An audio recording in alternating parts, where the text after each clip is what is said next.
गई काले आपने रामो राजमणि 24 श्लोक ने नमस्कार किया। रामाय रामभद्राय रामचंद्राय वेधसे रघुनाथाय नाथाय सीताया पतये नमः। रामाय रामभद्राय रघुनाथाय रामाय रामभद्राय रामचंद्राय वेद से એટલે રઘુનાથ સર્વના નિયામક અને સીતાના પતિ એવા શ્રીરામ રઘુનાથાય નાથાય સીતાયા પતયે નમઃ એવા સીતાના પતિ શ્રીરામને હું નમસ્કાર કરું છું એમ બુદ્ધ કૌશિક આ શ્લોકની અંદર આવી રીતનું કહે છે। આજે આપણે વાલ્મીકી રામાયણ શરૂ કરી 481મો દિવસ 481 દિવસ થયા। ગઈકાલે આપણે લંકાકાંડ એટલે કે યુદ્ધકાંડને નમસ્કાર કર્યા। 128 સર્ગ હતા એમાં આપણે ગઈકાલે નમસ્કાર કર્યા। ભરતે શ્રીરામને રાજ્ય આપવું, શ્રીરામની નગર યાત્રા, રાજ્યાભિષેક, રાજ્યની 4 વ્યવસ્થાઓ આપણે જોઈ કે રામે ગાદી ઉપર બેસી અને સમાજ વ્યવસ્થા કેવી હોય, કુટુંબ વ્યવસ્થા કેવી હોય, અર્થવ્યવસ્થા કેવી હોય, બરાબર ને, રાજનીતિ કેવી હોય, આ બધી વ્યવસ્થાઓની વાતો આપણે ગઈકાલે અહીંયા રામે જે વ્યવસ્થાઓ અયોધ્યામાં કરી એનો ગઈકાલે વિચાર કર્યો। વાનરોની વિદાય તથા રામાયણ ગ્રંથનું મહત્વ, રામાયણ ગ્રંથનું મહત્વ પણ સમજવાનો પ્રયત્ન કર્યો। કલેશ રહિત કર્મ કરનારા શ્રીરામની વિજય કથા રૂપી આ સંપૂર્ણ રામાયણ કાવ્યને સાંભળીને મનુષ્ય દીર્ઘકાળ સુધીનું સ્થિર આયુષ્ય પ્રાપ્ત કરે છે એ આપણે ગઈકાલે જોયું। મહાત્માની અંદર શું હતું કે રામાયણનું જે પાઠ કરે છે એ ગ્રંથનું જે આવી રીતનું અભ્યાસ કરે છે તે કલેશ રહિત કર્મ કરનાર, કેવા કલેશ રહિત કર્મ કરનાર મનુષ્ય દીર્ઘકાળ સુધીનું સ્થિર આયુષ્ય પ્રાપ્ત કરે છે। નકર આયુષ્ય હોય પણ અંદર 15-20 ટાઈપના રોગ ઘરી ગયા હોય તો આયુષ્ય શું કામનું? લાંબા સમય સુધી 100 વર્ષ જીવે પણ 25 વર્ષ પથારીમાં પીડા હોય તો એ આયુષ્યની કાંઈ કિંમત નથી। તેથી આમ વાલ્મીકી જેવા વાલ્મીકી અહીંયા શું કહેવાય, અહીંયા રામ ચરિત્રનું મહત્ત્વ અને એનું ફળ આપતા આ વાતો સમજાવે છે। આ કાવ્ય કેવું છે તો કે આ કાવ્ય આયુષ્ય, આરોગ્ય, યશ તથા ભાતૃ પ્રેમને વધારનારું છે। આ ઉત્તમ, બુદ્ધિપ્રદ, મંગળકારી આ ઉત્તરકાંડના પ્રથમ સર્ગની અંદર શ્રીરામના દરબારમાં મહર્ષિઓનું આગમન, રાજ્ય ગોઠવાઈ ગયું, ભરતને યુવરાજ પદ પણ આપી દીધું અને સુંદર બધાની વ્યવસ્થાઓ બધે રામે કરી। પછી એ દરબારની અંદર ઋષિઓનું આગમન થાય છે, તેમની સાથે એમની વાતચીત અને શ્રી રામે જે પ્રશ્ન પૂછ્યા હતા એનો જવાબ અત્યારે અહીંયા ઋષિઓ એને આપે છે। આ 3 પ્રસંગો આજે આપણે જોવાના છે। પ્રાપ્ત રાજ્ય સરામાસ્ય રાક્ષસાના વધે કૃતે અજંગ મૂષનં સર્વે રાઘવમ પ્રતિનંદિતો। રાક્ષસોનો સંહાર કર્યા પછી જ્યારે ભગવાન શ્રી રામે પોતાનું રાજ્ય પ્રાપ્ત કરી લીધું ત્યારે સઘળા ઋષિ મહર્ષિઓ શ્રી રઘુનાથજીનું અભિવાદન કરવા અયોધ્યાપુરીમાં આવ્યા। બધા 4 દિશામાં જે ઋષિઓ હતા એ બધા ક્યાં આવ્યા? અયોધ્યાપુરી। જેઓ ખાસ કરીને પૂર્વ દિશામાં નિવાસ કરે છે એ કૌશિક ઋષિ, યવકૃત ઋષિ, ગાર્ગ્ય ઋષિ, ગાલવ ઋષિ અને મેઘાતિથિ જેવા જે પૂર્વ દિશામાં જે ઋષિઓ નિવાસ સ્થાન કરે છે એ પૂર્વ દિશા તરફથી એક ઋષિનું મંડળ અયોધ્યામાં આવ્યું। બીજું સ્વસ્તાત્રયે ભગવાન નમુચી, પ્રમુચી, અગત્ય, ભગવાન અત્રિ, સુમુખ અને વિમુખ આ દક્ષિણ દિશામાં રહેનારા મહર્ષિઓ અગત્યની સાથે અયોધ્યાની અંદર આવ્યા। જેઓ મોટાભાગે પશ્ચિમ દિશામાં આશ્રય કરીને રહે છે તે નૃષો, કવચ, ધૌમ્ય, મહર્ષિ કૌશિક પણ પોતાના શિષ્યો સાથે અયોધ્યાની અંદર પ્રવેશ કર્યો। એ જ રીતે ઉત્તર દિશામાં નિત્ય નિવાસી વશિષ્ઠ, કશ્યપ, અત્રિ, વિશ્વામિત્ર, ગૌતમ, જમદગ્નિ અને ભરદ્વાજ આ 7 ઋષિઓ જે સપ્તર્ષિ કહેવાય છે એ અયોધ્યાપુરીમાં આવ્યા. 4 દિશાની અંદર જે ઋષિઓ પોતાના નિવાસ સ્થાને નિવાસ કરતા હતા ત્યાંથી અયોધ્યામાં આવ્યા. કશ્યપ, અત્રિ, ભરદ્વાજ, વિશ્વામિત્ર ચ ગૌતમી, જમદગ્નિ, વસિષ્ઠ સપ્તેતા ઋષય સ્મૃતા. વાલ્મીકે આ ઉત્તરકાંડના સર્ગ પ્રથમની અંદર 6થા શ્લોકની અંદર આ સપ્તર્ષિઓનું વર્ણન કર્યું છે કે આ જે સપ્તર્ષિઓ છે એ બધા ઉત્તર દિશા તરફથી અત્યારે અયોધ્યાપુરીમાં આવી ગયા. આવી ઋષિઓ પણ સામેથી ચાલી અને રાજાને મળવા માટે જતા હતા. ઋષિ લોકો પાસે કોઈ દિવસ લાંબો હાથ કરતા નહીં. ઋષિનું વર્ણન કરતા વાલ્મીકી અહીં ઉત્તરકાંડના પ્રથમ સર્ગની અંદર કહે છે કે ઋષિ આવી રીતના બધા ઋષિઓ સાથે થઈ આવી અને 4 દિશામાંથી અયોધ્યાની અંદર આવ્યા છે. ઋષિ રાજા અને લોકોમાં જઈને ભાવ પ્રેમ આપતા હતા. સમાજની સાત્વિક વૃત્તિ જાગૃત કરતા અને માનવમાં પડેલા સદગુણોને બહાર કાઢવાનો પ્રયત્ન કરતા હોય. કે રાજા હોય કે રયત હોય બંનેની અંદર આ બધા ઋષિઓ કાયમ માટે હરતા ફરતા હતા. તેથી અયોધ્યાની અંદર ઋષિઓને ખબર પડી કે લંકાપતિ રાવણને મારી અને રામ અયોધ્યાની ગાદી ઉપર બિરાજમાન થઈ ગયા છે. તેથી 4 દિશાઓમાંથી બરોબર ઉત્તર દિશામાંથી કશ્યપ, અત્રિ, ભરદ્વાજ, વિશ્વામિત્ર, ગૌતમ વગેરે આ બધા ઋષિઓ આવ્યા છે. અને અગત્ય અહીંયા બધાના પ્રતિનિધિ છે. દ્વારપાલને કહે છે કે તમે રાજા રામને અમારા આગમનના સમાચાર આપો. આ ઋષિઓ સામે ચાલીને આવ્યા હતા.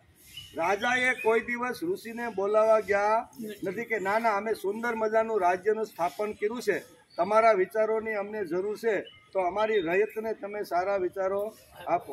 બરાબર. કીધા વગર અને કહ્યા વગર જાય તેને જ ઋષિ કહેવામાં આવે છે. બોલ્યા વગર આવે અને બોલ્યા વગર આવી અને સમાજને સુસંસ્કૃત બનાવવાનો જે પ્રયત્ન કરે છે એના માટે ઋષિ શબ્દ વપરાય છે. તેથી વાલ્મીકીએ આવા અગણિત ગણી ન શકાય એટલા ઉત્તર દિશા, પૂર્વ અને પશ્ચિમમાંથી ઋષિઓ બધા સાથે મળી અને અહીંયા અયોધ્યાની અંદર આવ્યા છે.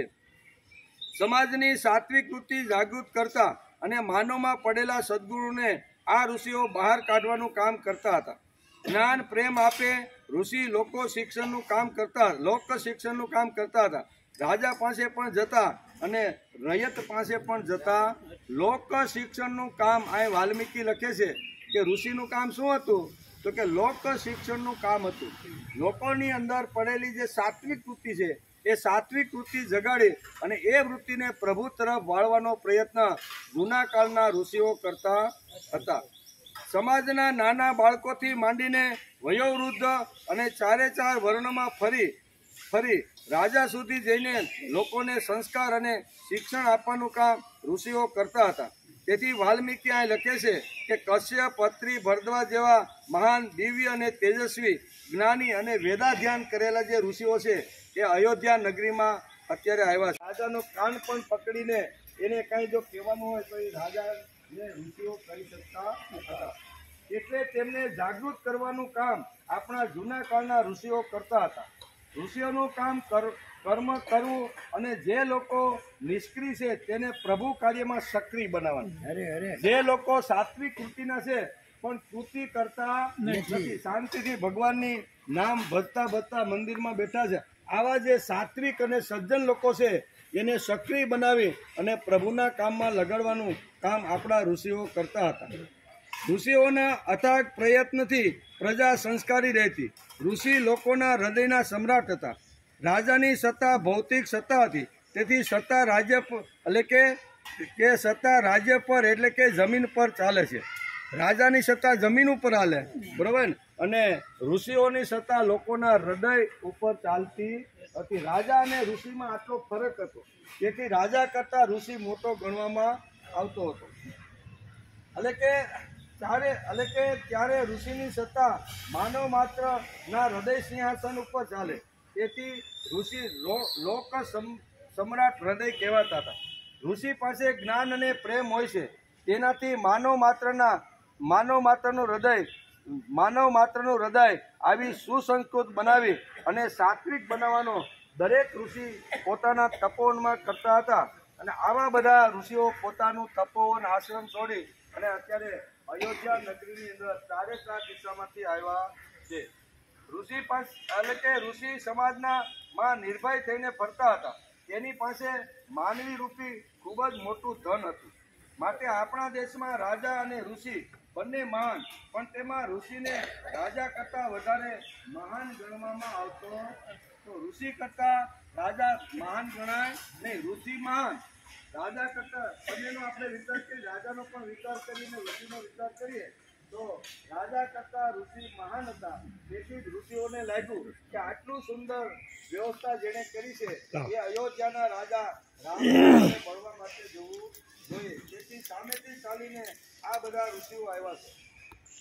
રાજા જ્યારે વિશ્વામિત્ર એટલે કે રાજા જ્યારે વિષ્ણુને મેળવે અને તેને રાજ્યાભિષેક કરી ગાદી ઉપર બેસાડે ત્યારે રાજા કહે છે કે હવે તો હું આખા દુનિયાનો રાજા છું, હવે મને કોઈ દંડ કરી શકે એમ નથી. સિંહાસન ઉપર બેસે, એના ઉપર જે કાંઈ પ્રક્રિયા ઋષિઓ કરે અને પછી એ સમાજને કહે છે કે હવે હું રાજા બન્યો છું અને મને હવે કોઈ દંડ કરી શકે એમ નથી. એમ કરી અને રાજા બોલે કે અદંડ્યોસ્મી અદંડ્યોસ્મી અદંડ્યોસ્મી, એટલું જ થાય, મારી ઉપર કોઈની સત્તા ચાલે નહીં. એટલે કે છે કે મને કોઈ દંડ આપી શકે, અદંડ્યોસ્મી એટલે મને કોઈ દંડ આપી શકે.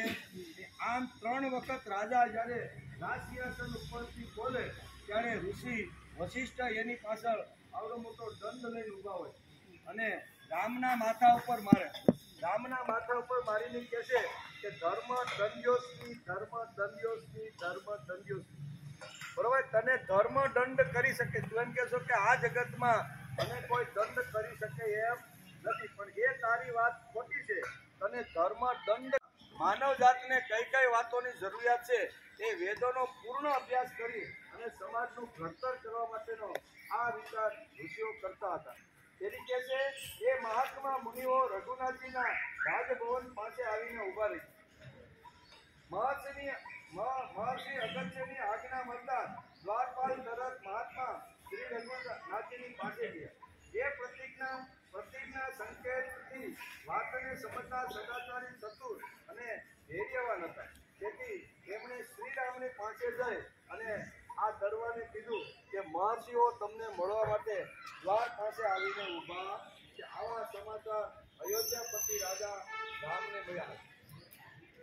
પ્રાતઃકાળના સૂર્ય જેવા દિવ્ય તેજથી પ્રકાશિત થનારા એ મુનીશ્વરોના પદાર્પણના સમાચાર સાંભળીને શ્રી રામચંદ્રજીએ દ્વારપાલને કહ્યું, તમે જઈને તાત્કાલિક કોઈ પણ પ્રકારનો વિલંબ કર્યા પૂર્વક સુખપૂર્વક મારી પાસે તમે લાવો.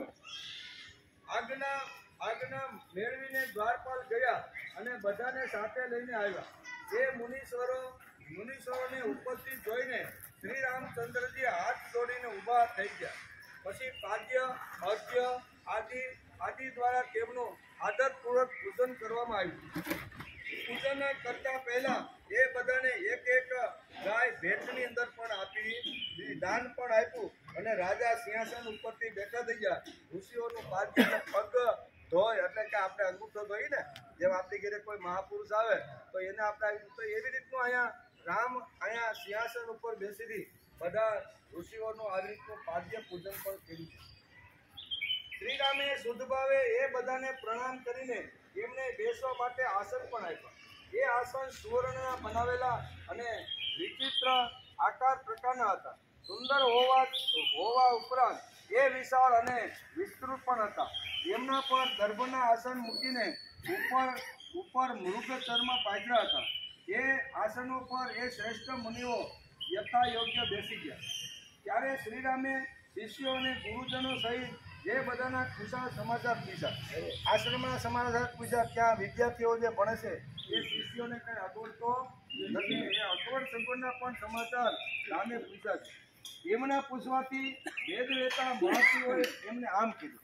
રામે પૂછ્યું કે તમારા આશ્રમમાં જે વેદ પઠન કરતા રહેલા જે શિષ્યો છે અને વાનપ્રસ્થીઓ જે તપસ્યા કરી અને અંતિમ દિવસો સાધના કરીને પ્રભુ સુધી પહોંચવાનો જે પ્રયત્ન કરતા રહેલા જે વાનપ્રસ્થીઓ છે એ બધા સેમ કુશળ તો જ્યારે જંગલમાં આવ્યો છે ત્યારે એનું શું થશે, પણ તમે સેમ કુશળ અહીંયા અયોધ્યામાં પાછા આવી ગયા અને ગાદી ઉપર બેસી અને રાજા તરીકે તમે જે વૈભવ ભોગવો છો એ જાણીને અમે ખૂબ જ આનંદ થઈ ગયા, આનંદમાં આટલા બધા રાક્ષસોને તમે બંને ભાઈઓ, તો આ કામ કેવી રીતે થાય, પણ આ કામ તમે કર્યું છે. આમ કરીને ઋષિઓ અત્યારે શ્રીરામને આમ કહે છે કે હે શ્રીરામ, પુત્ર પૌત્રો સહિત રાવણ તમારા માટે કોઈ ભાર ન હતો. તમે ધનુષ્ય લઈને ઊભા થઈ જાઓ તો ત્રણેય લોક પણ વિજય પ્રાપ્ત કરી શકો છો, એમાં શંકા નથી.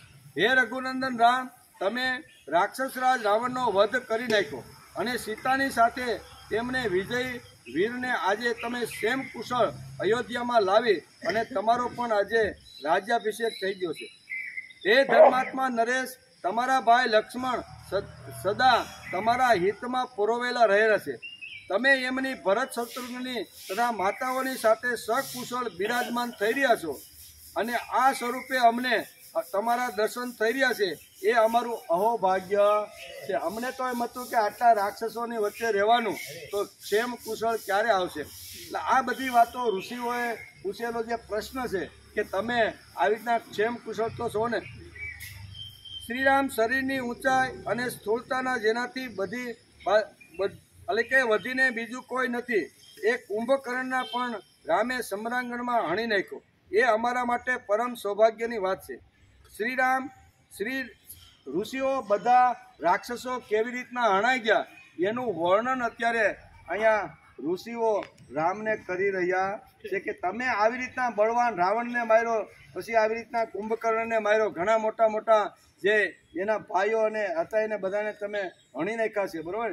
પણ તમે વારંવાર એક જ વાત કહી રહ્યા છો કે આ શું કહેવાય ઇન્દ્રજીતના તમે વારંવાર વખાણ કરી રહ્યા છો. તો ઇન્દ્રજીતના જન્મનું કારણ મને કાંઈ સમજાતું નથી. બધાને માર્યા એ વાત તો બરોબર છે, પણ વારંવાર તમે ઇન્દ્રજીતની વાત કરો છો. પ્રલયકાળના સંહારકારી યમરાજ જેવા ભયાનક યુદ્ધોત્તમ અને તમે અને મત પણ કાળનો કોળિયો થઈ ગયા. બળવાન યજ્ઞકોશ ધ્રુમ્રાક્ષ જેવા રાક્ષસોને પણ ધરતી ઉપર તમે ઢાળી દીધા. હે મહાબાહુ વીર, કાળની સામે આક્રમણ કરનારા એ દેવદ્રોહી રાક્ષસોના નાગપાશમાંથી મુક્ત થઈને તમે વિજય પ્રાપ્ત કર્યો છે, એ મોટી સૌભાગ્યની વાત કરનારા હે શ્રીરામ, આ તથા બીજા પણ અનેક ઈચ્છાનુસાર રૂપ ધારણ કરનાર વીર રાક્ષસો તમારા દ્વારા હણાઈ ગયા, એ મોટા આનંદની વાત છે. હે વીર કકુસ્થ કુલભૂષણ શત્રુસૂદન શ્રીરામ, તમે સંસારને આ પરમ પુણ્યમય સૌમ્ય હલકે અભયદાન આપીને પોતાના વિજયને માટે અભિનંદનને પાત્ર થઈ ગયા છો. તમે નિરંતર વધી રહ્યા છો, એ કેટલી હર્ષની વાત છે. એ પવિત્રાત્મા મુનિઓની એ પવિત્ર વાત સાંભળીને શ્રી રામચંદ્રજીને બહુ આશ્ચર્ય થયું. એ હાથ જોડીને પૂછવા લાગ્યા. વારંવાર અહીંયા ઇન્દ્રજીતની વાત કરતા હતા, તેથી બે હાથ જોડી અને રામ એને પૂછવા લાગ્યા કે હે પૂજ્યપાદ મહર્ષિઓ, નિચાસર રાવણ તથા કુંભકર્ણ બંને મહાન બળ અને પરાક્રમ ધરાવતા હતા. એ બંનેની ઉપેક્ષા કરીને તમે રાવણ પુત્ર ઇન્દ્રજીતની વારંવાર દરેક શ્લોકની અંદર શા માટે પ્રશંસા કરી રહ્યા છો? દરેક શ્લોકની અંદર તમે ઇન્દ્રની જ પ્રશંસા કરતા હોય એવું લાગે છે. કુંભકર્ણ પણ શક્તિશાળી હતો, રાવણ પણ શક્તિશાળી હતો, એનું તમે બહુ નામ લેતા નથી, પણ 10 શ્લોકની અંદર તમે વારંવાર અહીંયા ઇન્દ્રજીતનું વર્ણન કરો છો. તો આ ઇન્દ્રજીત કેવી રીતનો હતો, ક્યાં જન્મ થયો, કેવી રીતનો થયો, એ અમે જાણવા માગીએ છીએ.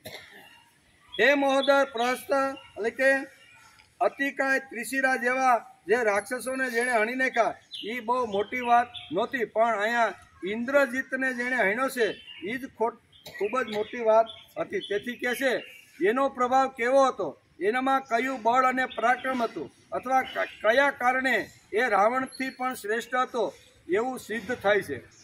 જો આ માટે સાંભળવા યોગ્ય હોય, ગોપનીય ન હોય, તો તો હું આ વાત સાંભળવા ઈચ્છું છું.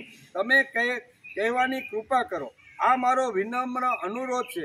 હું તમને આજ્ઞા નથી કરતો. આમ રામ બે હાથ જોડી અને ઋષિઓને કહે છે કે તમે આ કુંભકર્ણને માર્યો એ મારા માટે બહુ અગત્યનું નથી. રાવણને તમે સંહાર કર્યો એ પણ અગત્યનું નથી. પણ વારંવાર તમે ઇન્દ્રજીતનું નામ લઈ અને તમે આ વાત કરો છો, તો ઇન્દ્રજીતની કથા હું સાંભળવા માગું છું. જો તમને વાંધો ન હોય તો તમે રાવણ પુત્ર ઇન્દ્રને કઈ રીતે જીતી લીધા, કઈ રીતે વરદાન પ્રાપ્ત કર્યું, પુત્ર કઈ રીતે પિતા કરતા બળવાન થઈ ગયો, એનો પિતા એવો બળવાન કેમ થયો? હે મુનીશ્વર, એ રાક્ષસ ઇન્દ્રજીત મહાયુદ્ધમાં કઈ રીતે પિતાથી પણ અધિક શક્તિશાળી અને ઇન્દ્ર પર પણ વિજય મેળવનાર થયો, તથા કઈ રીતે એણે વારંવાર પૂછું છું કે આજે આ બધી વાતો તમે મને જણાવો. ઇત્યાર્થે શ્રીમદ રામાયણે વાલ્મીકે આદિ કાવ્યે ઉત્તરકાંડે પ્રથમ સર્ગ સમાપ્ત. આ રીતે વાલ્મીકી રચિત આર્ષ રામાયણ આદિ કાવ્યના ઉત્તરકાંડમાં પ્રથમ સર્ગ સમાપ્ત થયો. પ્રથમ સર્ગની અંદર 41 શ્લોક વાલ્મીકીએ લખ્યા છે. એમાં ખાસ તો ઋષિઓનું આગમન, ઋષિ કોને કહેવાય એ બધી વાતોનો આપણે વિચાર કર્યો. હવે બીજો સર્ગ. મહર્ષિ અગત્ય દ્વારા પુલત્સ્યના ગુણ અને તપસ્યાનું વર્ણન તથા એમની વિશ્રવા મુનિની ઉત્પત્તિની કથા કહેવી.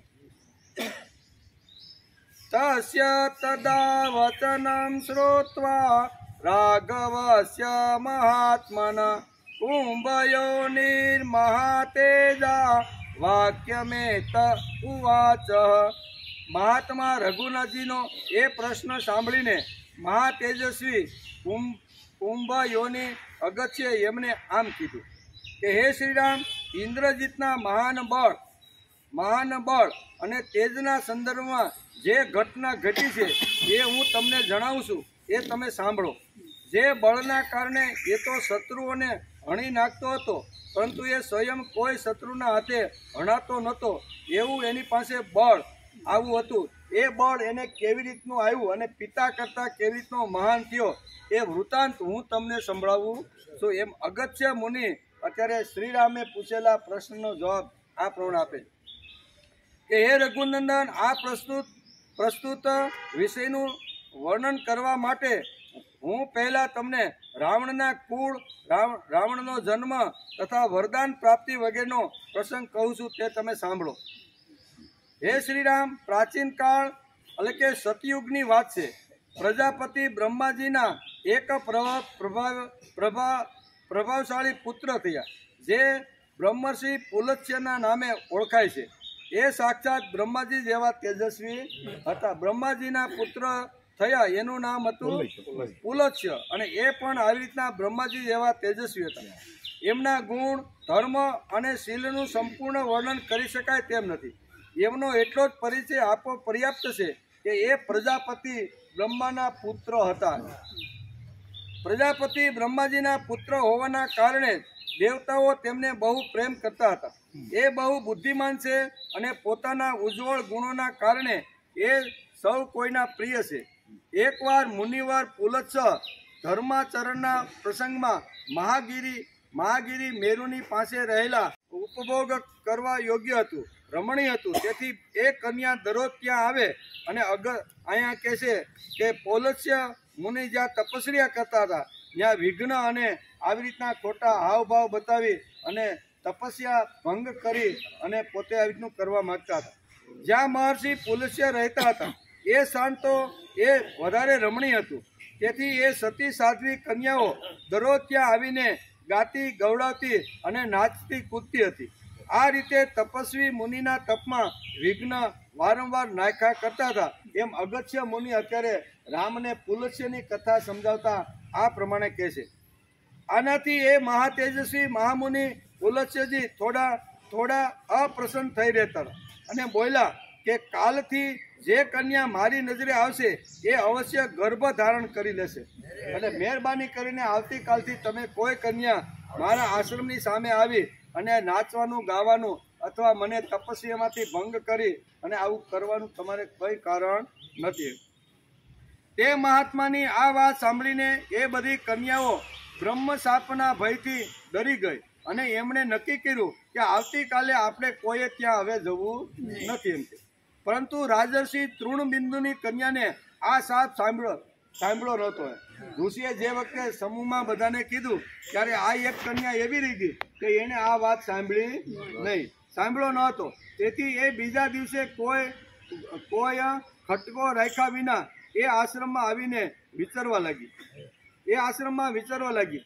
ત્યાં એણે પોતાની કોઈ સખીઓને આવેલી ન જોઈ, એકલી કોઈ સખીને આવેલી ન જોઈ. એ સમયે પ્રજાપતિના પુત્ર મહાતેજસ્વી મહર્ષિ પુલત્સ્ય પોતાની તપસ્યાથી પ્રકાશિત થઈ ત્યાં વેદોનો સ્વાધ્યાય કરી રહ્યા અથવા વેદોનું અધ્યયન કરતા હતા. અને એવા સમયે એક આ તૃણબિંદુ નામના જે ઋષિ છે એની એક કન્યા છે, એણે જ્યારે કીધું ત્યારે એ સાંભળવામાં આવ્યું નહોતું. એટલે એક આવી પહોંચી, પોતાની સખીઓને એણે જોઈ નહીં, પણ પુલત્સ્ય ઋષિ આ પોતાના સ્વાધ્યાય કાર્યમાં વેદોનું અધ્યયન કરવાનામાં તલ્લીન થઈ ગયેલા હતા. તે વેદ ધ્વનિને સાંભળીને એ કન્યા ધ્વનિ તરફ ગઈ અને એણે તપોનિધ પુલત્સ્યજીના દર્શન કર્યા. મહર્ષિની દ્રષ્ટિ પડતા જ એનું શરીર પીળું પડી ગયું અને ગર્ભના લક્ષણ પ્રગટ થઈ ગયા. આમ અગસ્ત્ય મુનિ શ્રી રામને અહીંયા શું કહે છે કે ઇન્દ્રજીતની કથા, ઇન્દ્રજીતનો જન્મ કેવી રીતનો થયો અહીંથી શરૂઆત કરે છે, બરોબર ને? એમ અત્યારે અગસ્ત્ય મુનિ સમજાવે છે.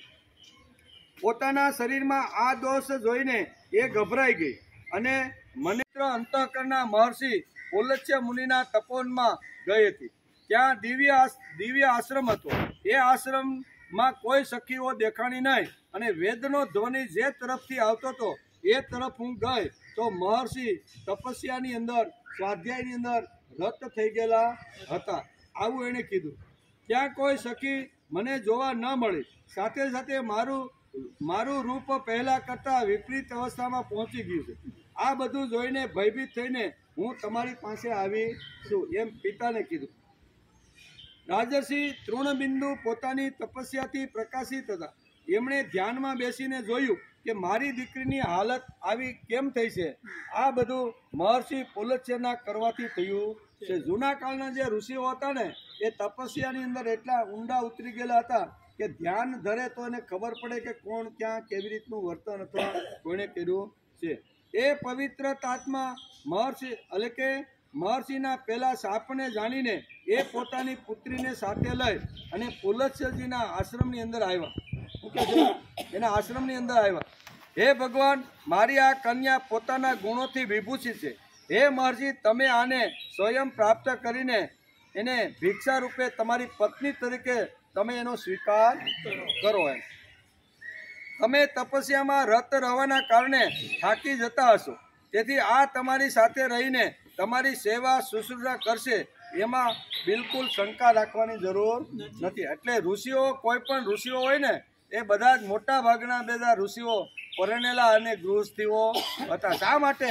કે ભક્તિ માર્ગની અંદર કંઈ જો જરૂર પડે તો 2 હાથને બદલે 4 હાથ હોય તો સારામાં સારી રીતે ગૃહસ્થાશ્રમ અને ભક્તિ થઈ શકે. તેથી અહીંયા એના પિતા કહે છે કે મારી દીકરી જે છે ને એ જ્ઞાનથી પરિપક્વ થઈ ગયેલી છે. તમે જે સાધના કરવા, તમે તપસ્યા કરી અને વેદોનું અધ્યયન કરી અને જે જીવન વિકાસ કરતા રહ્યો છો એમાં મારી દીકરી તમને કાયમ માટે ઉપયોગી થશે. તેથી તમે એની પત્ની તરીકેનો સ્વીકાર કરો.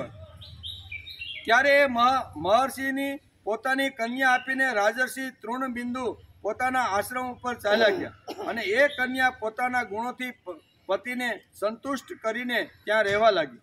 એના શીલ અને સદાચારથી એ મહા તેજસ્વી મુનિવર પુલત્સ્ય ઘણા સંતુષ્ટ થયા અને પ્રસન્નતાપૂર્વક આમ બોલ્યા કે હે સુંદરી, હું તમારા ગુણોના વૈભવથી અત્યંત પ્રસન્ન છું.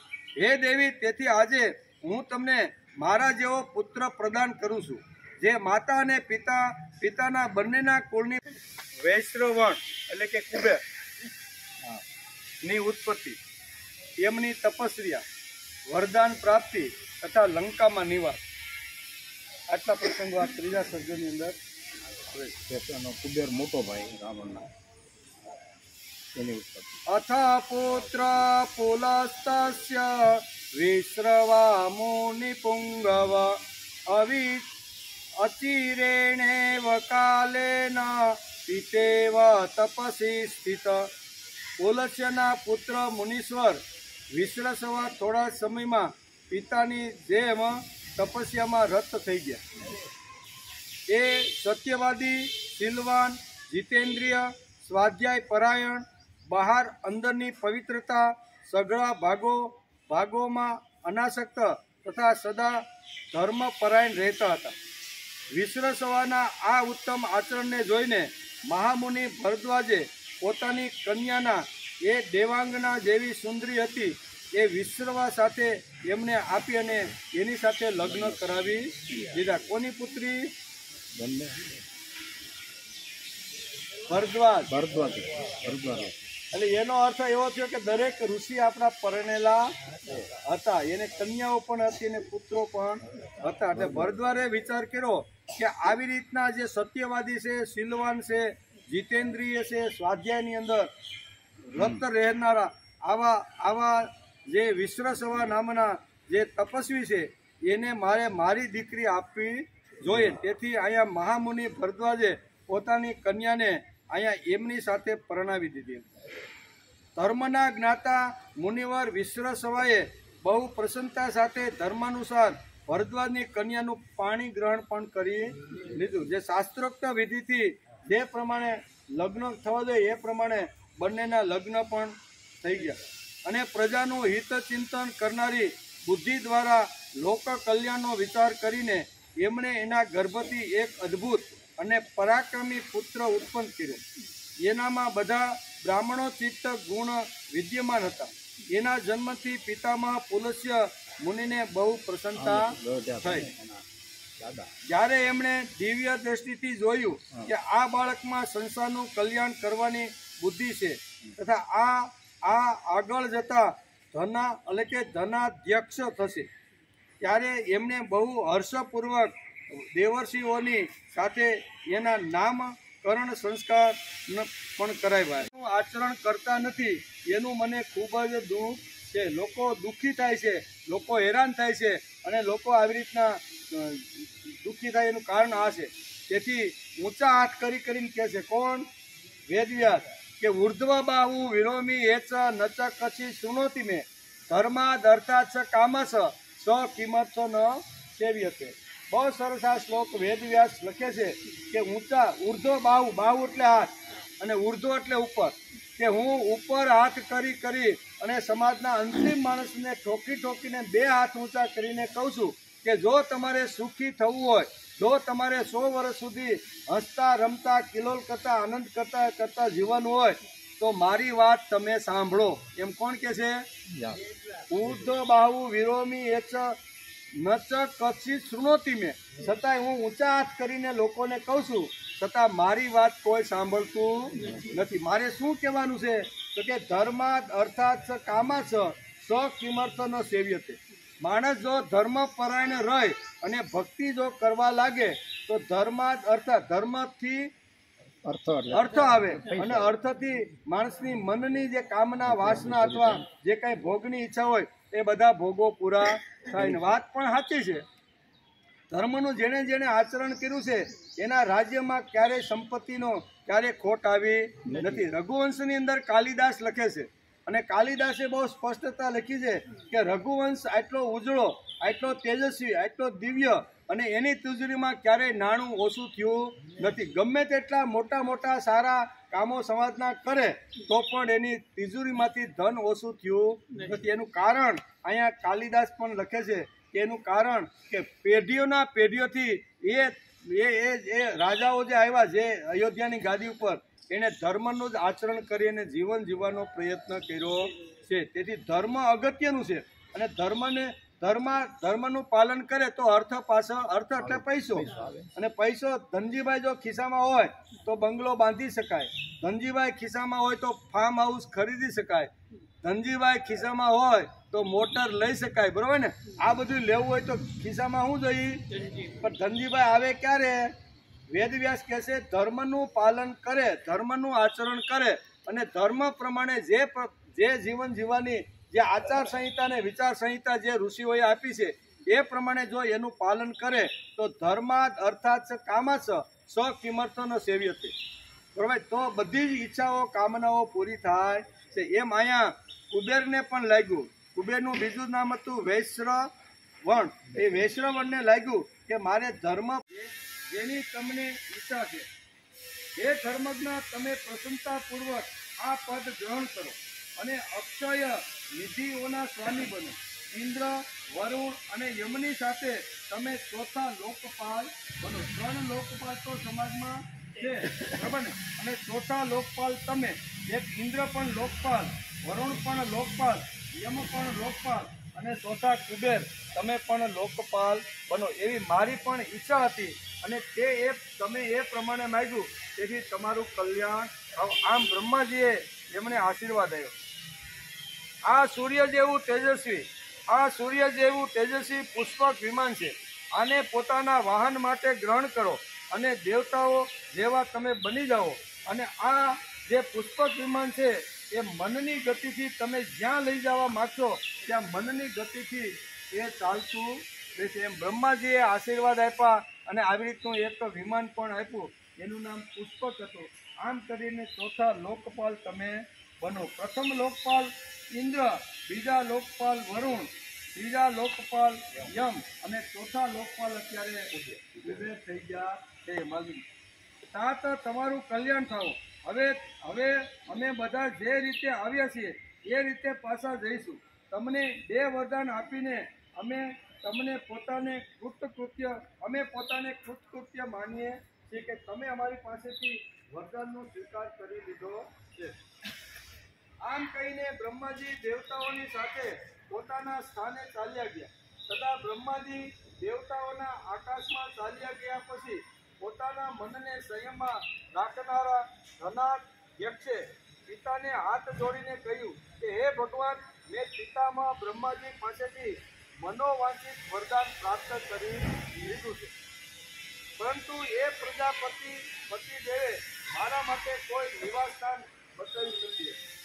પદ તો આપી દીધું, ચોથો લોકપાલનું પદ તો આપી દીધું, પણ મારા માટે કોઈ પદ આપ્યું નથી. 3 લોકપાલે ઇન્દ્ર છે, વરુણ છે અને યમને, એને બધાને તો રહેવા માટે નિશ્ચિત જગ્યા અહીંયા બ્રહ્માજીએ કરી દીધી છે, પણ મને રહેવા માટેનું કોઈ સ્થાન બતાવ્યું નથી. તો મને આવો લોકપાલ તો બનાવ્યો, પણ મારે ત્યાં રહેવું તો પડે ને. ત્યાં રહું તો લોકોનું કલ્યાણ કરી શકું, પરંતુ એ પ્રજાપતિદેવે મારા માટે કોઈ નિવાસસ્થાન બતાવ્યું નથી. તેથી હે ભગવાન, હવે તમે જ મારા રહેવા માટે કોઈ સ્થાનની તપાસ કરો. જે બધી રીતે સારું હોય. હે પ્રભુ, એ સ્થાન એવું હોવું જોઈએ જ્યાં રહેવાથી કોઈ પ્રાણીને કષ્ટ પડે. માનવ માત્ર થાય, કોઈ માનવ હોય કે પશુ હોય કે જીવ હોય, એને કોઈ પ્રકારનું કષ્ટ ન પડે એવી રીતનું સ્થાન તમે મને બતાવો. બ્રહ્માજીએ તો મને ન બતાવ્યું, મેં માગ્યું પણ નહીં.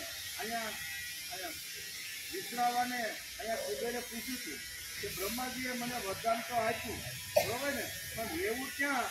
આ 3 ને યમ છે વગેરે, યમ છે અથવા અગ્નિ છે, ને બધાને રહેવા માટે તો સ્થાન બધાને યમને આપ્યા છે, પણ મારે ક્યાં રહેવું એ સ્થાન મને બતાવ્યું નથી. તમે કૃપા કરીને મારે ક્યાં સ્થાનમાં કેવી રીતનું રહેવું એ તમે બતાવો. તેથી પિતાના ઉપકાર પણ એના ઉપર ઘણા મોટા છે. તેથી પિતાને મળવા માટે વાલ્મીકી લખે છે કે અવારનવાર જ્યારે સલાહની જરૂર પડે, બરોબર, ત્યારે વારંવાર એની પાસે આવતા હતા. દેવતાઓ અને ગંધર્વો એમની સ્તુતિ કરતા હતા.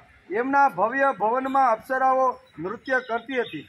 એ ધનપતિ કુબેર પોતાના કિરણોથી પ્રકાશિત થનારા સૂર્યની જેમ ચારે બાજુ પ્રકાશ પાછળતા રહીને પોતાના પિતા પાસે અવારનવાર આવતા હતા. ઇતિહાસે શ્રીમદ રામાયણે વાલ્મીકે આદિ કાવ્યે ઉત્તરકાંડે 3ય સર્ગ સમાપ્ત.